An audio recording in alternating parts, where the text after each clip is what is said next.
Hi, everyone. Welcome to Cabaret Corner. I'm your host, Ari Axelrod, and I am so excited to welcome to the corner today's guest, the incomparable Karen Mason. Karen has starred on Broadway, off Broadway, and in television, and is a living goddess of cabaret. She is a 13-time MAC Award winner and recently was the recipient of the 2019 MAC Lifetime Achievement Award. She also won the 2006 Nightlife Award for Major Female Vocalist and has 3 Bistro Awards. Karen was recently seen as Madame Giry in the North American premiere of Love Never Dies, and previously on Broadway, Karen starred as the Queen of Hearts in Wonderland, and she originated the role of Tanya in ABBA's Mamma Mia.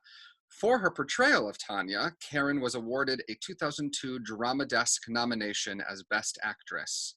Her other leading roles include Norma Desmond in Sunset Boulevard, Velma Von Tussle in the final Broadway company of Hairspray, monotony singer Mazeppa in Jerome Robbins' Broadway, Rosalie in Carnival, for which she received another Drama Desk nomination, plus featured roles in Broadway's Torch Song trilogy and Play Me a Country Song. Karen won the Outer Critics Circle Award for her performance in And the World Goes Round and starred off-Broadway in her own show. Karen Mason sings Broadway, Beatles, and Brian. To many, Karen is the godmother of cabaret.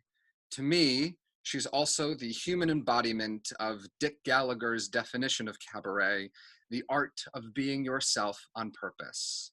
I am so honored to welcome one of my heroes, the astonishing Karen Mason. Oh, thank you. Wow, that was probably the most beautiful intro I've ever had. I'm thrilled. I'll take it. Wow. How How are are you today? I'm hanging in there. It's a crazy, crazy time, isn't it?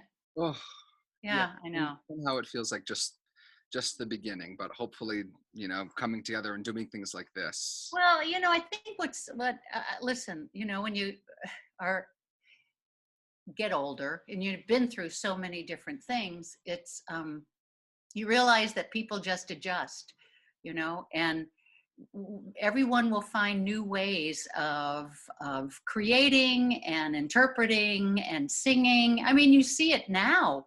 Honestly, Ari, in the past week and a half, I put on makeup more times than I have in the past 5 months.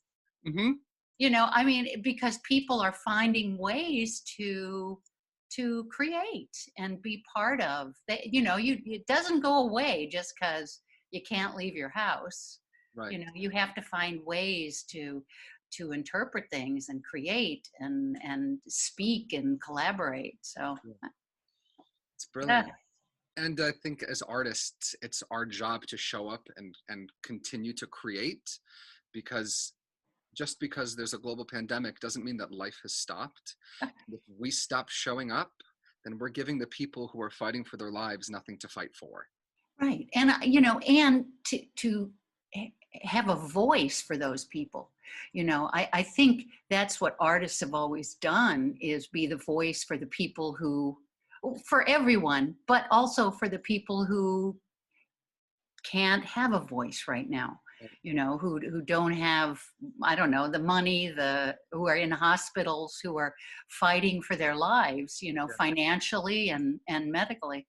Yeah, it's a tough time, but thank God.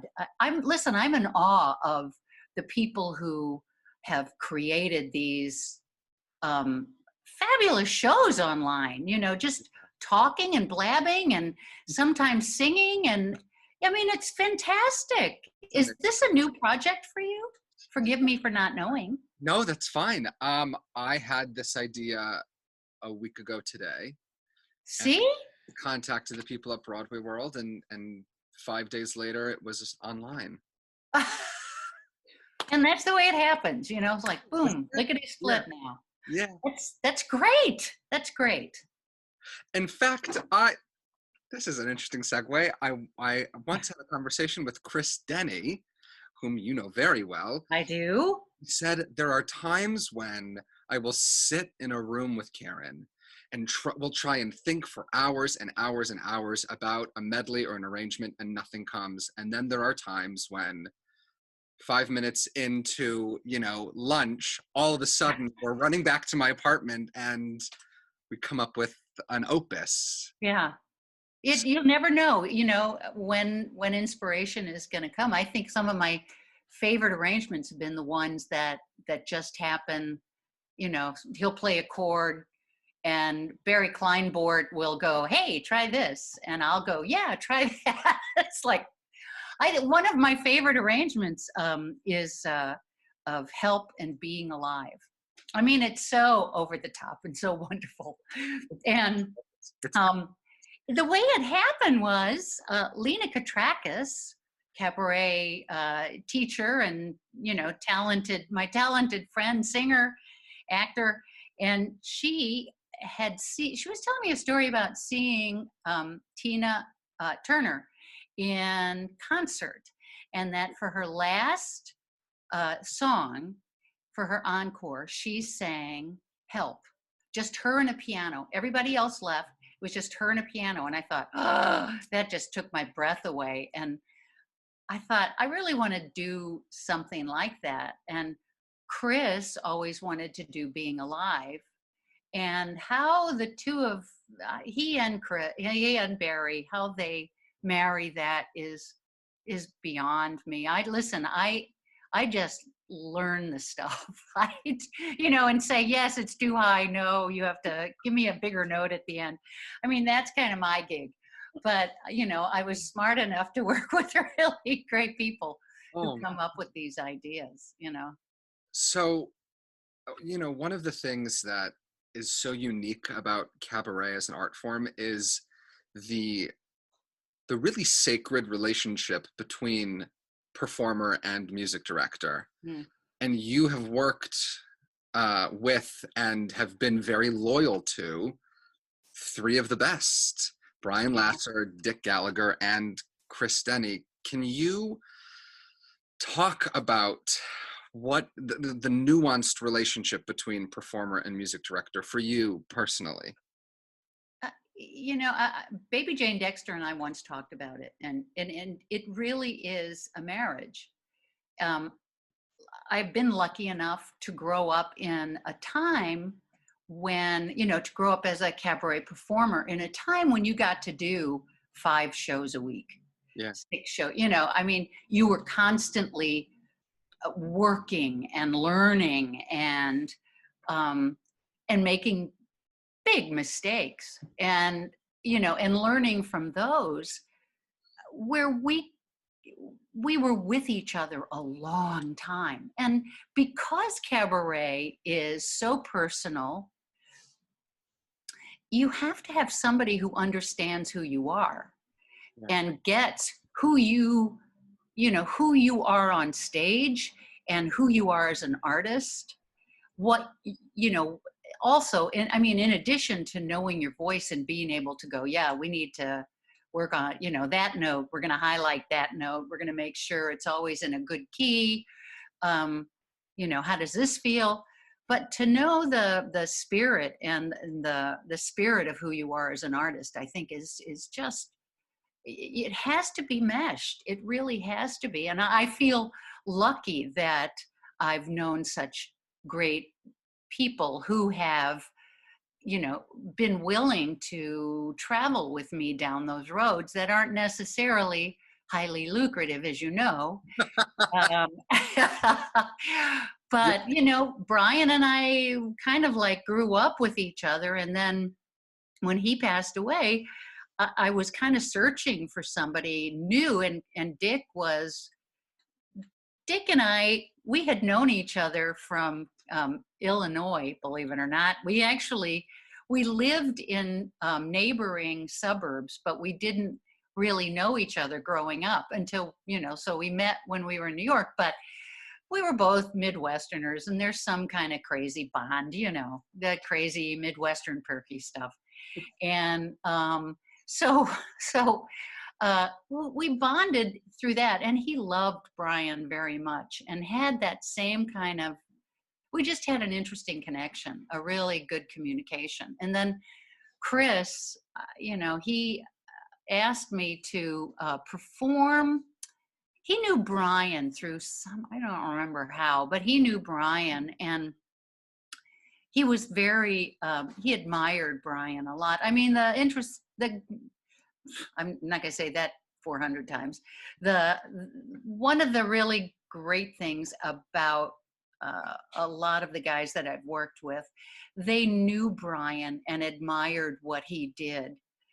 Alex Rybeck is another one. I mean, Brian really kind of took what he learned from Peter Matz and all of those old arrangers and brought it into that decade, the 80s and the 90s, and made it, made that personal. He took what he learned and made it for me, and then I took what I learned from him and was able to grow and prosper and learn about myself, and again, make mistakes and want to be better at what I did. And so when I worked with Dick, I brought something totally different than what I brought with Brian. And with Chris, we've been together since 91, which is a long time. And, it's a marriage, but I feel he's my family, I mean, he's definitely my family, and I love him very much. He knows my personality, and God knows we've been together long enough that he can see when I'm pissed off, or, he can see without my even showing it. And, when I've had an argument with my husband, all those human things that you don't want to show. And yet are very important. So you opened Don't Tell Mama back in 1982. Oh, yes, I did, with Nancy Lamotte. And, many, many, many people credit that show, you and Nancy, for revolutionizing the art form, that what you did had never been done before 1982. Did you know when you were doing that show that you were doing something unique? Oh, heck no. We just thought we were just doing what we did. There was such an innocence, I think, a naivete about both of us. Nancy, we both just loved what we did. Nancy probably had a better business sense than I, and because she surrounded herself with business people. Brian and I were just like these two sprites from the Midwest who, let's sing, and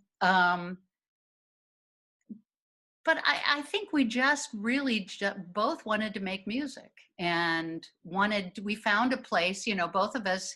I had worked at the Duplex, and I'm not sure if Nancy had done that, but when Irv Rabel and Rob Hoskins asked us to open Don't Tell Mama, it was like, well, yeah, sure, that sounds like great fun.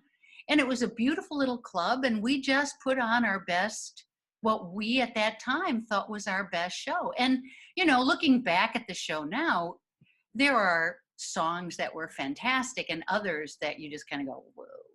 It was the 80s, and way over the top, over dramatic, big ballads. They couldn't be, you couldn't suffer, too much for these songs. And we certainly did that. We were the suffering people. And I don't think we thought of it necessarily that way. I think, how can you think about that? That's kind of something that's seen in retrospect by other people, Yeah. How do you think, in your mind, how has Cabaret changed since that show in 82? I think the opportunity for Cabaret is different. Listen, since I moved to New York, they've been saying that Cabaret is going to die, and somehow we're still here, packing shows, sometimes not. We all have the same experience. Sometimes it's good, sometimes it's bad. But the difference, I think, is we used to be able to do 5 nights a week, Yeah. and the owners would not worry. I mean, I'm sure they worried, but they wouldn't hold it over your heads or make you pay. There's such a weird economic dynamic now with cabaret. I don't know how anybody does it. I mean, listen, we made no money, but everybody was making no money, and they made money on the alcohol, and that was fine for them. And we got a percentage of the covers, or we got the covers. Well, when it's a $5 cover and the room seats 60, and you maybe have half, but what they're doing is giving you an opportunity and hoping it pays off and helping you build an audience. And that opportunity is really not around anymore. Yes, there are other ways to build an audience, like, Facebook and Instagram and all of that kind of stuff. But there's nothing that beats being able to do a show in front of an audience, no matter how small, because you learn. Some of my greatest lessons were learned in front of 3 people. And Yeah. yeah, I mean, you have a great time when it's a full house, but boy, do you learn how to be a performer when you have 3.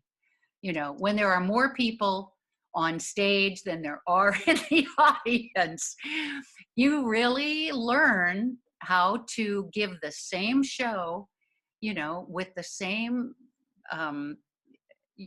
you have to just give it your all during that, no matter how many people you have in the audience. And see, that's another thing that kind of makes me sad about some of the economics now, is if you don't have a half a house, we're going to pull the plug. And it's like, that's just not fair. It's just not fair. I don't like it. Listen, I don't have any control, so nothing's going to change, but I think it's not fair to the art form. I think you can't learn the same way if you're not being able to do great shows, do bad shows, concurrent, like right after each other. That's how you learn. You don't learn by doing one show every 6 months. Right. You just can't. And so I think the climate of cabaret has changed because of that. Do you?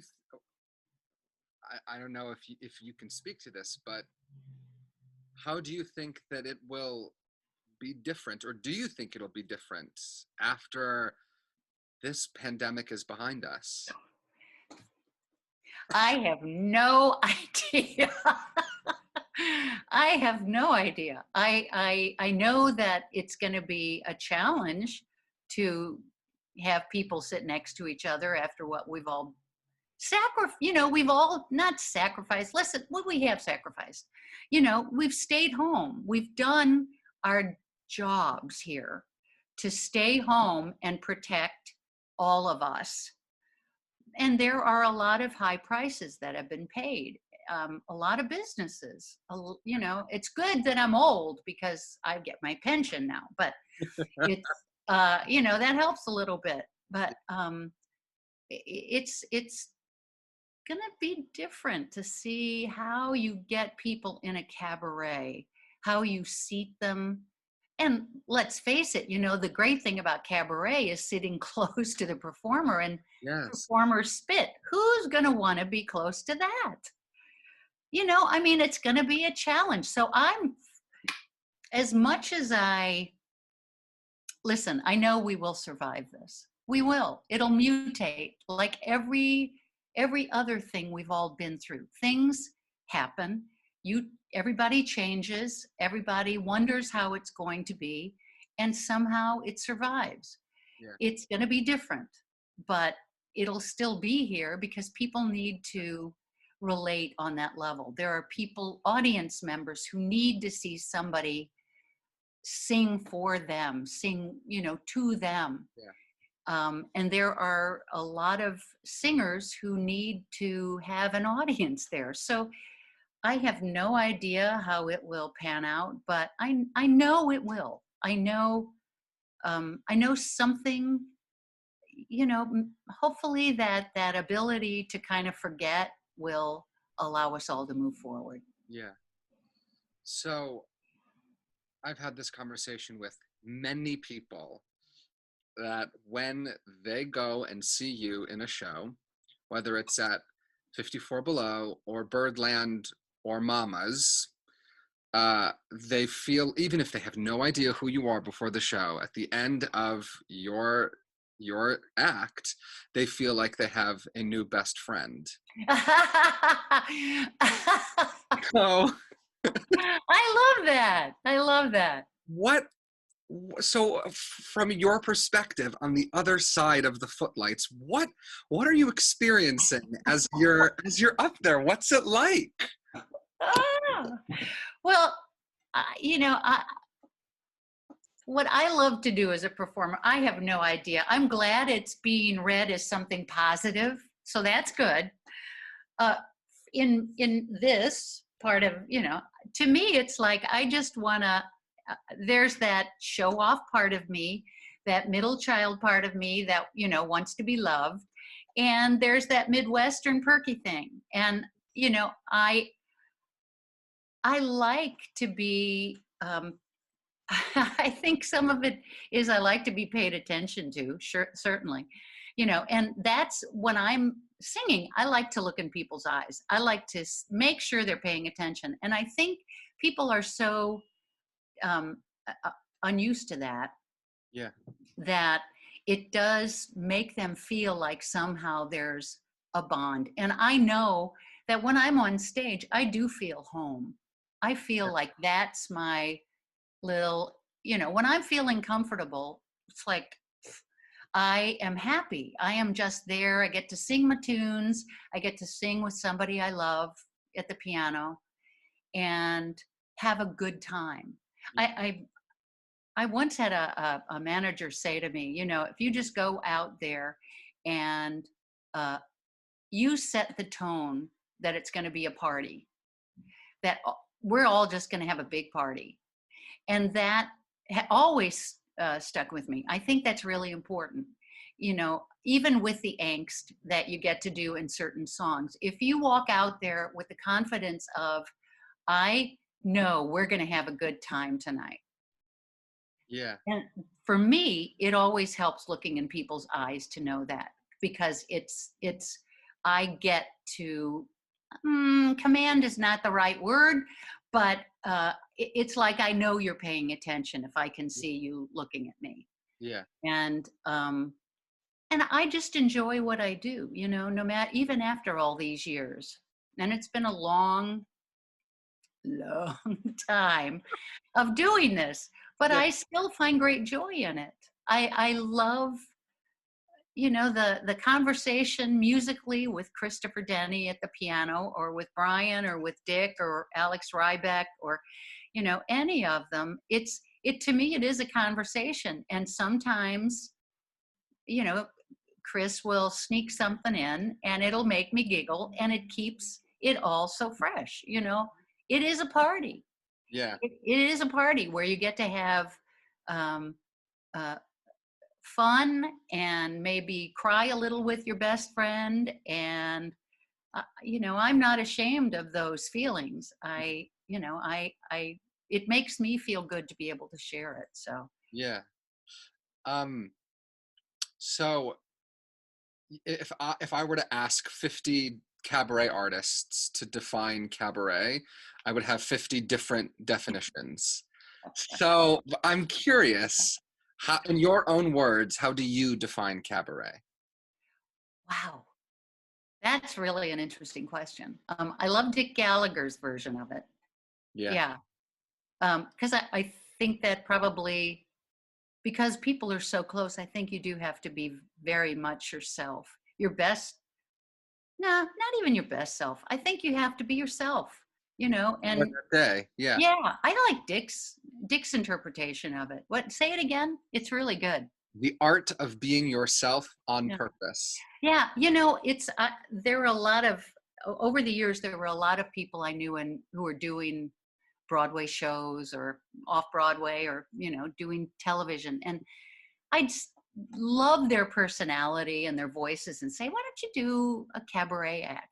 And the response I usually got was, "Oh, heck no." I need a character. I need a separation. Yeah. And I realized I really do like that, just being able to be myself. Yes, it's a heightened me.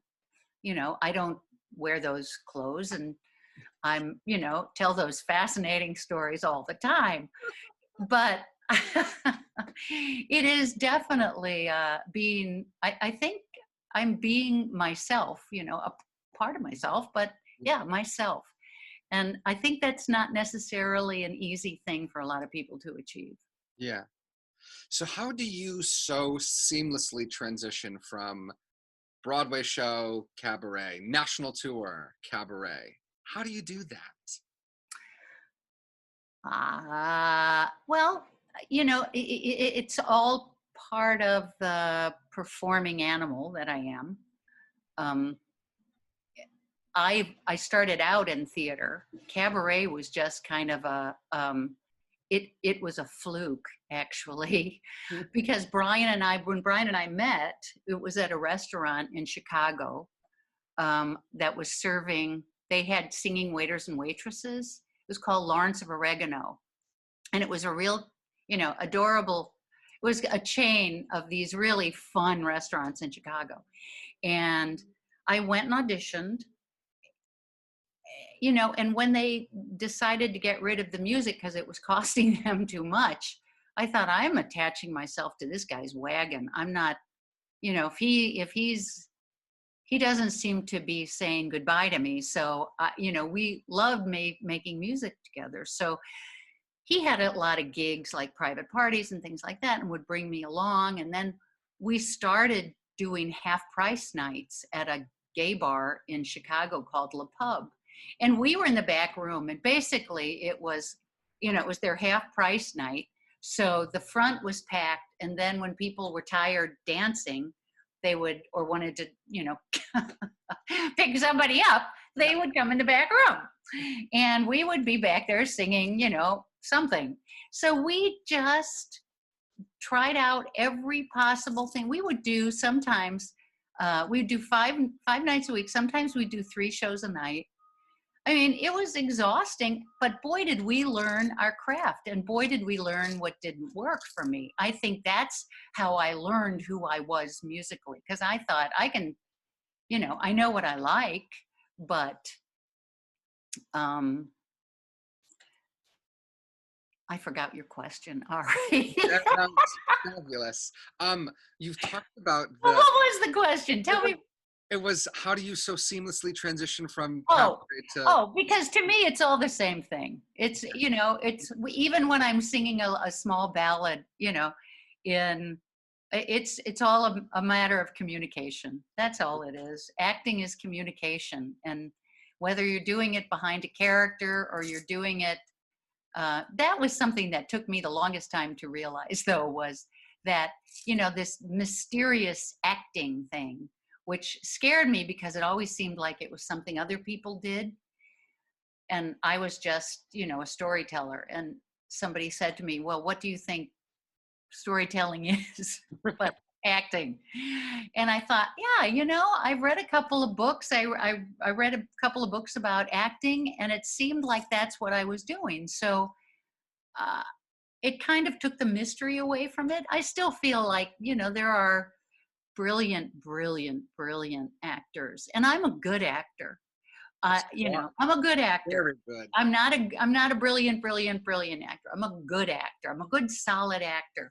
But I'm a, I enjoy it to take me. I enjoy it to enable me to do all these other things. I think it only feeds back to, um, you know, myself and myself as a cabaret performer. Yeah. So you talked about the Midwest perkiness. So which Nancy, never goes away, by the way. never, never, ever. It's impossible. Um, but aside from like the Midwest as a whole, Nancy Lamott's from Michigan, Yeah. Rick Jensen's from Minnesota, Jeff Harner, the but Callaways. specifically Chicago. Yeah. What is it about Christine Ebersol is from the Chicago area, Jeff Oh, Harner, right. Callaways, you, Brian, Dick?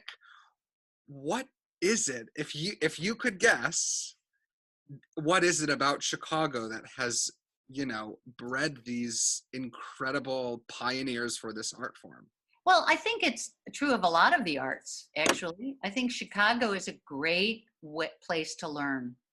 It's very arts minded, and there are all kinds of things in the city of Chicago. There's beautiful art is a very important part of being from Chicago. Yeah, I think, especially if all of us were very close to the downtown area. I mean, it was a suburb, 40 minutes, but it was still part of you. It was still accessible, yeah, and there were always arts available to all of us. I think that was probably a lot of it. And our schools had great music programs, yeah, either just to do, my school didn't necessarily have a great music program, but it had access to doing shows at the boys' school. So that's where I went over and did the shows, the big musicals, and fell in love with them. yeah, And then in college, in Chicago, was so close to all of that. The interesting thing about Chicago is New York is the place where you go to be a star. I mean, you do not move to New York unless you have that in the back of your mind. yes, You wouldn't put up with all of this. I mean, it's a tough city. It's a yeah, tough city. And it's a tough business here. In Chicago, it's a little bit more Midwestern. It's still competitive and it's still hard, but it's much more of a family yeah, thing yeah, than I think New York is. So people who live there, who work there all of the time, have a different experience as far as growing than somebody who moves to New York. yeah, But I think that openness, I think, is a good thing that helps with being Midwestern. yeah. I don't know if you know this, but my dad's from Highland Park. Oh, no kidding! Yeah. Oh, wow! So I spent most of my life going back and forth between Ann Arbor and Chicago.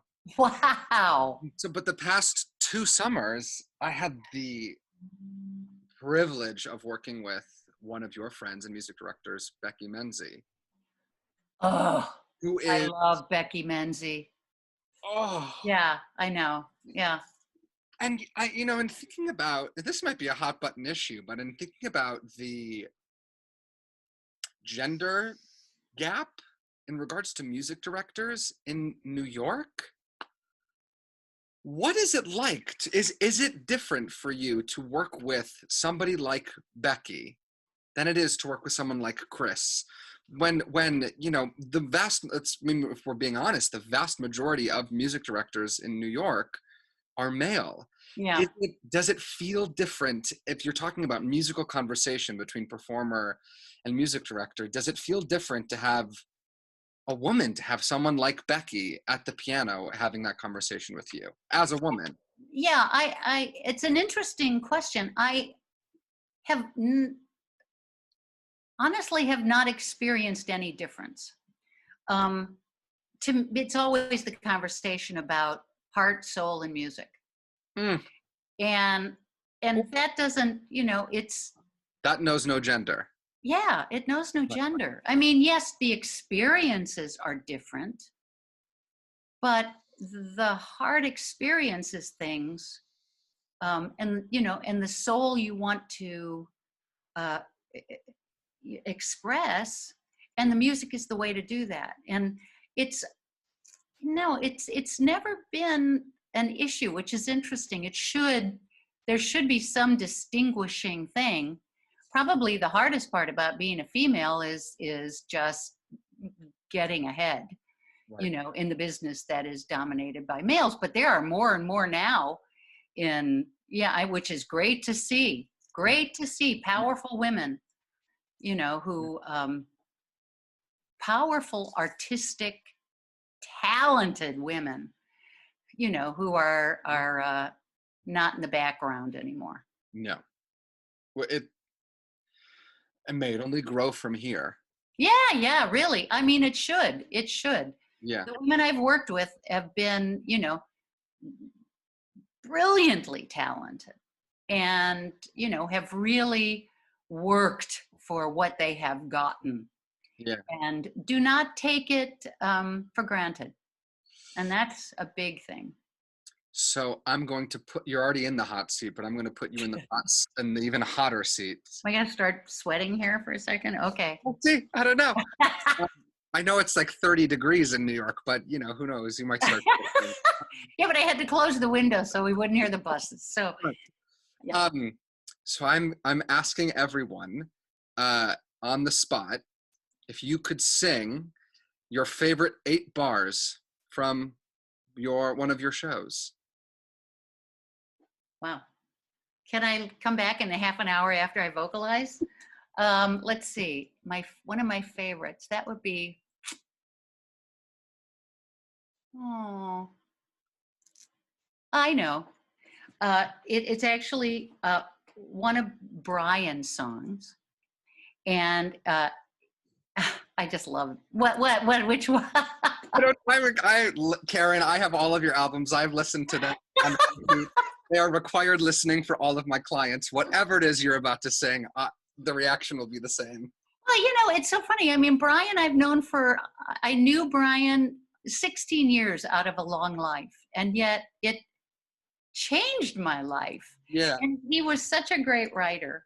The song, and it was just Mother's Day, and my mom my mom has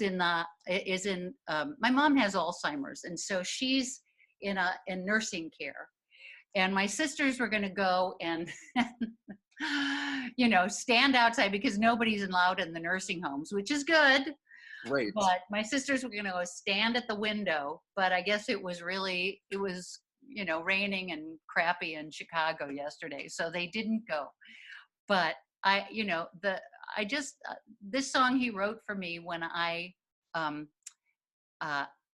auditioning for 42nd Street, and they told me to look older, so I tried to do what I thought was older, and which was try to look like my mother. And as I'm leaving the apartment, I was walking down the steps, and there was a mirror right at the door as I was leaving, and I looked in that mirror, and I swear to God, I thought, oh, I look like my mother. I can't believe it, which achieved what I wanted for the role. But so I'm not sure how much 8 bars is, Ari. You can do the whole thing if you want. It's if I can remember it. It's been a long time of not singing. I'll feed you. Okay. I'm becoming my mother. I'm becoming the image of her.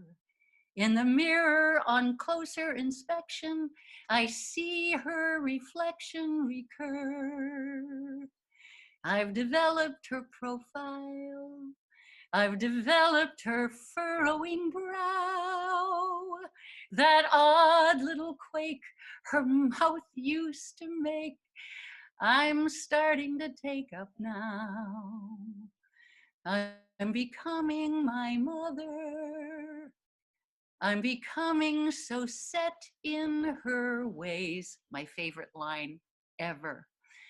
Now I threw myself, I'm becoming so set in her ways. I'll be somewhere mid-sentence and stop 'cause I'll hear myself copying her turn of phrase. And the thing that's so weird, the woman I feared becoming, I've come to be. And the more that I grow like my mother, the more that I grow to like me. Oh. Oh man, Such a I'm gonna great check that song. off my bucket list. Thank you, Karen. Um, Oh, I thank have you. one last question for you. It is Sure. my favorite question I ask everybody, everyone. Doesn't matter who I it could be my Uber driver. I just love it. If you could invite 5 people to dinner, who would you invite? Living or dead, celebrity or not, anyone. Peter Matz, Obama, both of them. Great. Yeah, both of them. I'd like Brian to be there. And the fifth. Wow, living or dead? Ethel Merman. Really? Yeah, Wow. I think I'd like to know what it was like to be doing theater back then. As really the first belter, the first. And yeah, the first, absolutely, because they were all very high sopranos that were very popular back then, and she Was was not that. not. But I mean, she was a star at a very early age, and I wonder what that must be like. Yeah. Yeah, Oh, I mean, I'd go from there, but you know, Garland and all those, I those people, I would love to know what it's like to what they think about when they sing. yeah. Karen, to say that this is a dream come true would be the understatement of the pandemic. I am so grateful and I admire you and look up to you so much. You are my hero. This has been unbelievable. Well, thank you. You know what? You ask great questions. I wish you Yeah. great luck with this. You know, Karen? this was fun. This Well, was way good. fun. No, this is great. Good. Yeah. Thank you very much, Ari. Thank My you. pleasure. Thank you.